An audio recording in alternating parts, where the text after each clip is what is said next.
Jacques Bruno, vous êtes avocat général à la Cour d'appel de Paris, maître de conférences associé à la faculté de droit de Nantes.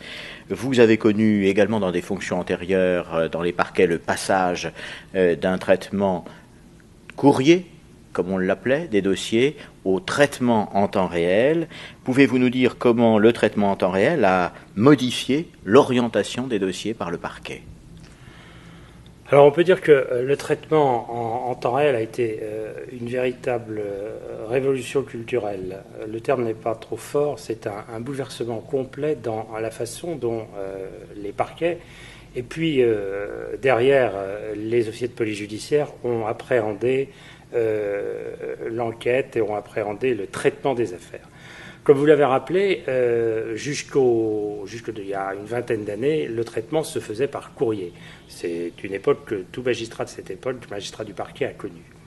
Le traitement en temps direct, ou le service de traitement direct, les appellations sont différentes, modifie complètement les choses parce que, alors, si vous voulez, avantage et inconvénient. Avantage de cette procédure, c'est qu'elle permet, bien entendu, aux magistrats du parquet de diriger pleinement le contrôle et l'activité de la police judiciaire.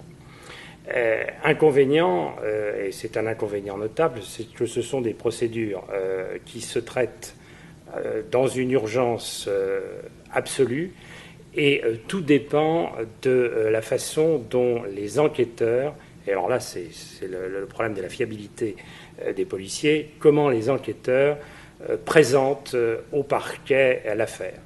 Car on peut présenter l'affaire de plusieurs façons et on peut, par ce biais, infléchir considérablement la position du magistrat du parquet. Et donc, le service de traitement en temps direct, j'allais dire, ça peut être la meilleure et ça peut être la pire des choses. La meilleure des choses, en ce sens qu'elle va permettre une